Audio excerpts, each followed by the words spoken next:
Bonjour, bienvenue dans cette vidéo dans laquelle on va voir comment utiliser YouTube Analytics.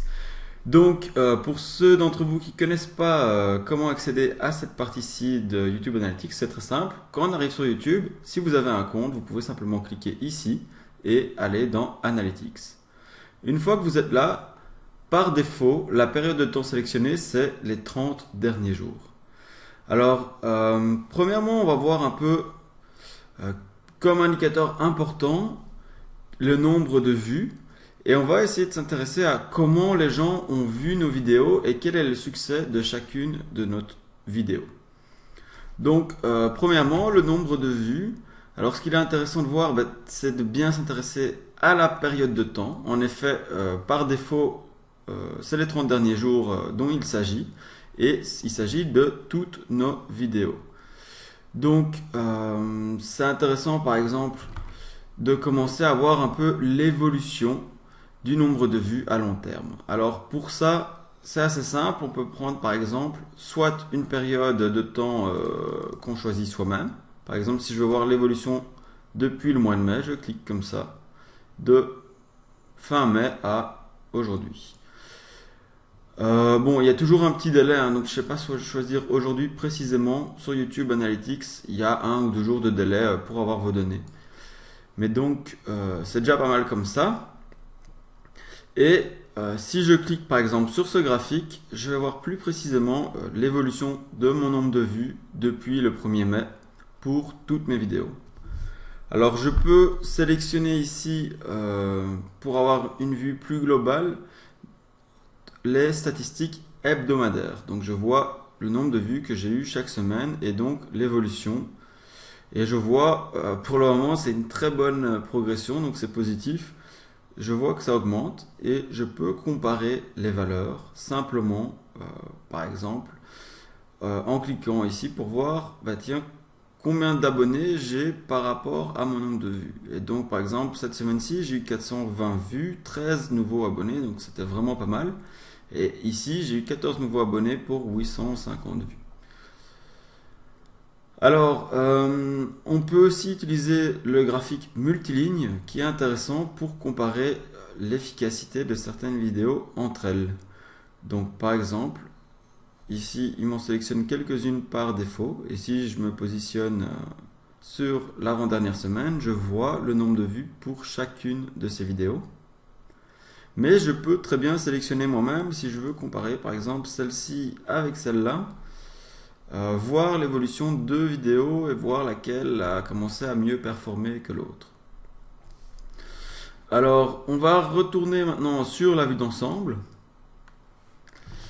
Et donc, ce qui est intéressant, oui, c'est de regarder les indicateurs à la hausse ou à la baisse.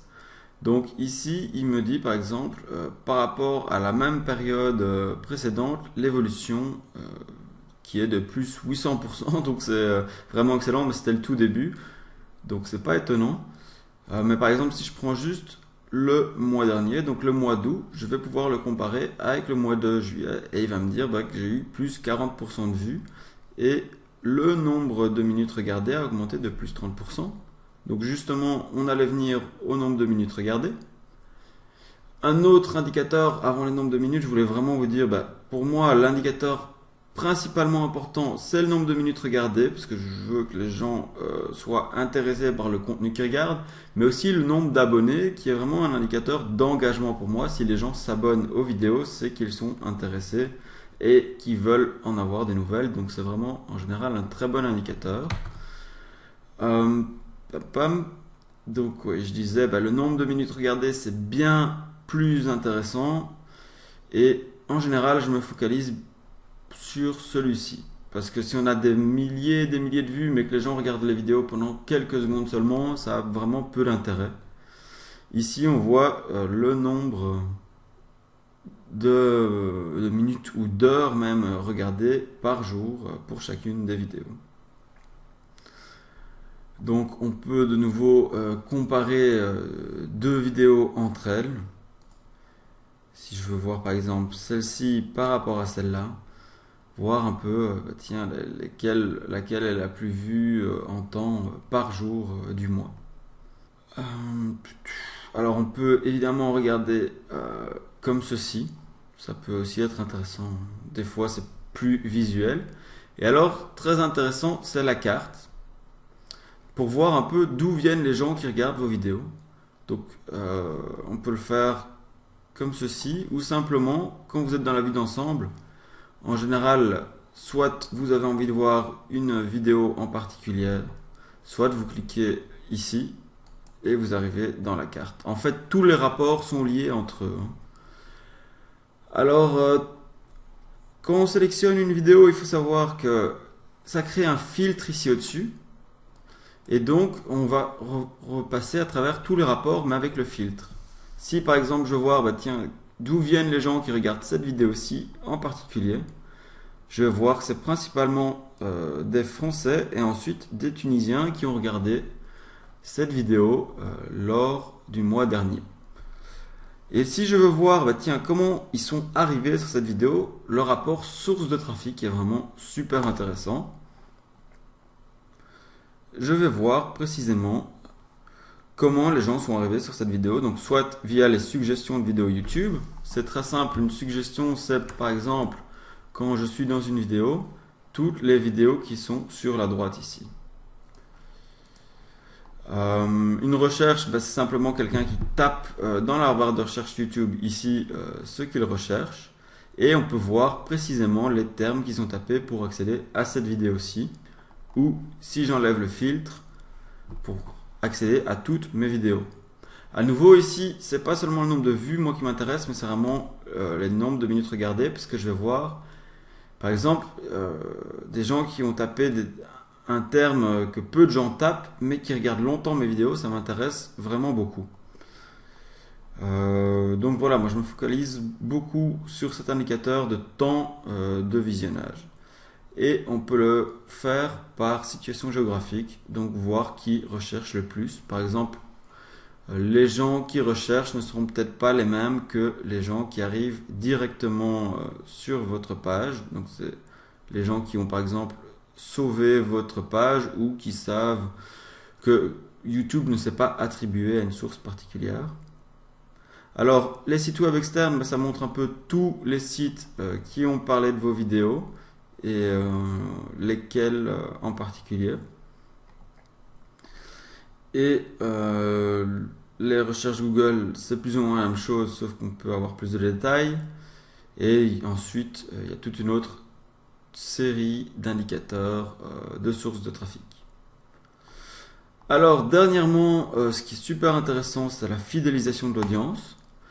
Si je choisis une vidéo en particulier, par exemple installer WordPress, je vais voir où les gens arrêtent de regarder. Donc je vois ici que petit à petit, les gens regardent de moins en moins. Et ce qui est très intéressant de regarder, c'est les pics comme celui-ci. Donc déjà, je vais voir de quel moment de la vidéo il s'agit. Et en général, si j'ai un pic ici, c'est que les gens sont revenus en arrière. Et donc, j'ai un pourcentage plus grand qui a été regardé ici. Et donc tous les pics, ce sont des indicateurs de quand les gens ont rebobiné votre vidéo pour revoir une partie.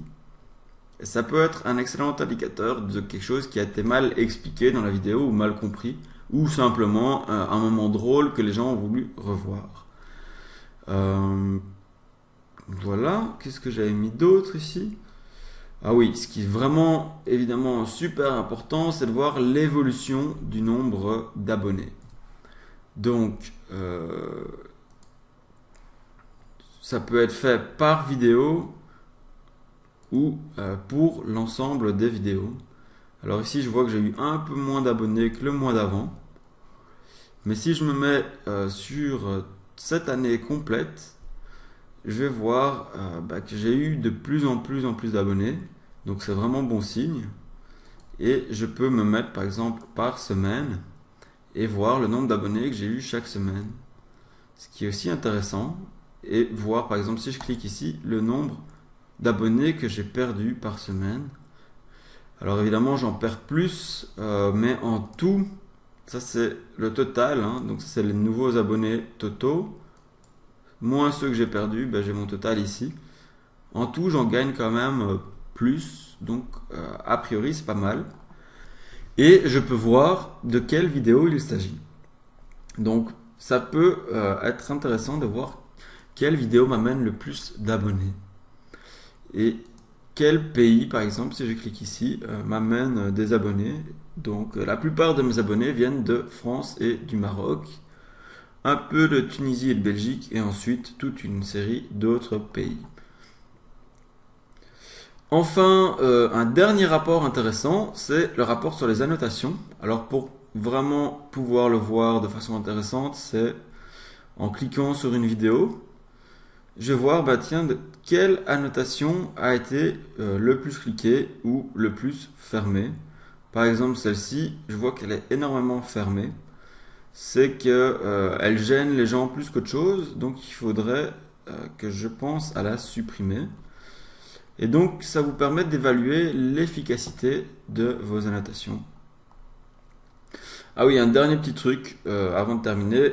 Vous pouvez aussi choisir votre période de temps ici avec ce système qui est vraiment pratique et intuitif.